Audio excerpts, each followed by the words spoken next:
Kasus pedagang es gabus yang diamankan anggota TNI dan kepolisian di kawasan Utan Panjang, Kemayoran, Jakarta Pusat terus menuai kritikan dari masyarakat. Bagaimana tidak? Sudrajat, penjual es jadul itu diamankan lantaran diduga menjual es berbahan baku spons. Namun hasil lab membuktikan es tersebut aman dikonsumsi. Ini bos lu bikin bahan dari mana? Dari Kungkwe. Ada busanya nggak? Nggak ada, disiram. Jauhan nggak ini? Sudrajat, pedagang es gabus, tak berkutik saat diinterogasi petugas Babinsa dan polisi di kawasan Utan Panjang, Kemayoran, Jakarta Pusat, lantaran diduga menjual es kue berbahan baku spons. Tak hanya dituduh menjual es berbahan dasar spons, Sudrajat bahkan diminta untuk memakan es gabus dagangannya, usai es itu diremas oleh petugas Babinsa. Kalau dia kue pasti hancur atau gagal. Nah, ini respon. Makan nih. Harus hati-hati. Makan, habisin, ngambil telan. Selanjutnya Sudrajat beserta dagangannya dibawa ke Polsek Kemayoran. Kapolsek Kemayoran Kompol Agung Andriansyah menjelaskan laporan tersebut masuk melalui call center 110 pada Sabtu 24 Januari, di mana langsung ditindaklanjuti oleh petugas. Namun dari hasil pemeriksaan tim keamanan pangan Dokpol Polda Metro Jaya, seluruh sampel es kue gabus dipastikan aman untuk dikonsumsi karena terbuat dari bahan makanan. Dua aparat yang terlibat dalam pengamanan akhirnya menyampaikan permintaan maaf. Sementara itu, sebagai bentuk empati, Kapolres Metro Depok memberikan bantuan sepeda motor dan modal usaha. Meski demikian, sang pedagang mengaku trauma dan takut kembali berjualan. Saya sih mau dagang es kue lagi. Takutnya saya mau 3 kali 4 kali takut digebuk, pakai kayu, pakai apa? Itu saya mati konyol. Enggak, kan udah ada anu ya. Jamin apa Iya, saya takutnya diincar sama mayor. Nah aja Pak, ya. Ya, yang penting berkah. Bisa berkah Pak ya. Kata anak awak ada es racun. Kan nggak ada racunnya? Nggak ada, takutnya Pak, takutnya. Bocah kan begitu. Sementara itu, terbaru Bid Propam Polda Metro Jaya memeriksa anggota polisi yang melakukan penangkapan terhadap pedagang es gabus yang diduga menggunakan spons.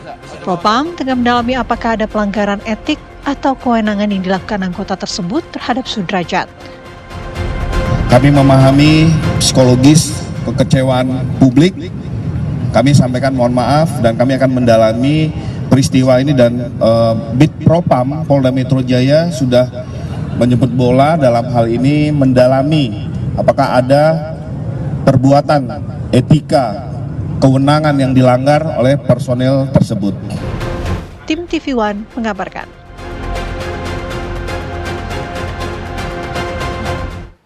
Kita akan langsung membahasnya, pemirsa, bersama dengan sosiolog dari Universitas Paramadina, Mas Septa Dinata. Selamat malam, Mas Septa.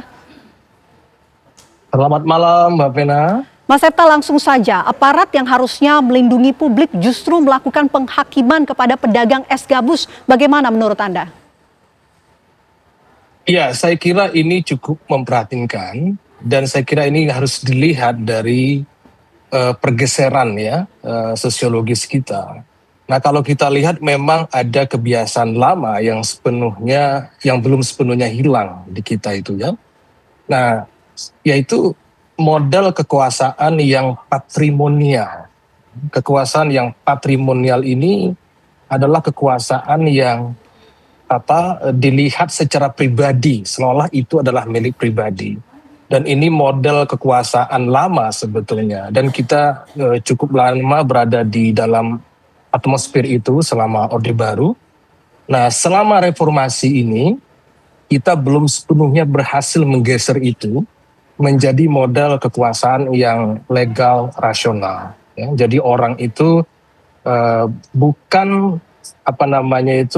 jabatan yang melekat kepada orang, tetapi orang yang melekat kepada jabatan. Nah, paradigma ini sehingga negara di sini itu lebih dilihat sebagai simbolis, bukan sebagai kekuasaan yang impersonal. Seolah-olah yang berseragam itu selalu benar, sudah pasti benar, ya. Nah, maka kalau kita lihat dari pola ini, itu divideokan oleh aparat yang langsung, mereka cukup percaya diri dan merasa tidak bersalah ya dengan pola penindakan seperti itu. Nah, ini menandakan ada kekeliruan, ada kesalahpahaman yang belum sepenuhnya berhasil dituntaskan selama reformasi ini, Mbak Vela. Oke, Mas Septa, kalau kita lihat juga ini kan menimbulkan tekanan sosial dan juga stigma kepada para pedagang-pedagang begitu, untuk kemudian banyak masyarakat yang melihatnya ini sebagai hal yang negatif begitu. Bagaimana menurut Anda? Ya, itu sangat wajar ya, apalagi dalam atmosfer demokrasi ini, semua orang sudah cukup mengerti, hampir merata, mereka sudah mengerti konsep hak ya. Jadi negara itu tidak bisa sewenang-wenang ya, mereka harus berjalan berdasarkan prosedur, berdasarkan hukum ya, bukan secara personal seperti itu. Maka kalau ada kejadian seperti itu, nah masyarakat itu sangat mudah bersimpati. Kenapa? Karena masyarakat melihat ada ketimpangan yang luar biasa di sini ya, ketimpangan, ada sosok yang sangat lugu ya, sepertinya juga tidak tidak merepresentasikan kelas sosial atas ya, mencari nafkah dengan cara yang serabutan. Di satu sisi ada simbol-simbol negara yang itu berlaku bersikap yang tampak sangat arogan di sini. Nah, di situ simpati masyarakat itu muncul ya, dan kemudian ini menimbulkan gelombang protes yang sangat cepat begitu, Mbak. Oke, implikasinya apa terhadap tindakan aparat yang begitu cepat tanpa memverifikasi bagaimana sebetulnya fakta di lapangan dan jawaban sesungguhnya begitu? Ya, saya kira ini implikasi pertama tentu sikap masyarakat terhadap negara. Ya. Walaupun ini bisa dilokalisir bahwa ini sebagai oknum begitu ya, tetapi sebetulnya ini orang kemudian melihat ini sebetulnya tidak bisa dilihat hanya sebatas oknum. Mungkin secara legalnya ya dia oknum, tetapi secara sosiologis ini bisa dilihat sebagai simptom. Simptom itu dalam pengertian tanda-tanda ada yang tidak beres ya, masih ada yang tidak beres dalam bagaimana aparat dibekali, bagaimana mereka disiapkan. Nah, saya kira patrimonialisme itu masih sangat kental, terutama di dalam institusi lembaga-lembaga negara kita sendiri. Artinya di internal mereka sendiri, mereka juga belum terbiasa berjalan berdasarkan hukum, tetapi berjalan berdasarkan senioritas, ya, berjalan berdasarkan siapa yang lebih tinggi. Nah, yang lebih tinggi selalu benar, ya, yang bawah selalu salah atau harus selalu mengikuti. Nah, ketika kultur itu masih sangat kentara, masih sangat kental, ya, maka itu kemudian juga dibawa keluar institusi. Nah, masyarakat di sini dilihat sangat inferior, ya, sementara aparat itu dilihat sangat superior. Nah, di situ saya kira implikasi negatif, dan masyarakat kemudian mencium dengan alam demokrasi yang kita perjuangkan sedemikian rupa, ternyata kita masih menyisakan masalah ini, ya, yang dulu sangat kita istilahnya itu sangat kita ingin ini tidak ada lagi dalam sistem birokrasi kita, begitu, Mbak. Mas Septa, melihat kasus ini, bagaimana kemudian publik seharusnya bersikap begitu? Ya, saya kira publik sudah sangat tepat dalam pengertian menyikapi ini dengan cara seperti itu. Artinya viral sebagai means daripada protes itu digunakan dengan baik oleh masyarakat. Tetapi sekali lagi ini tetap harus diselesaikan dalam koridor sesuai dengan hukum yang berlaku, ya.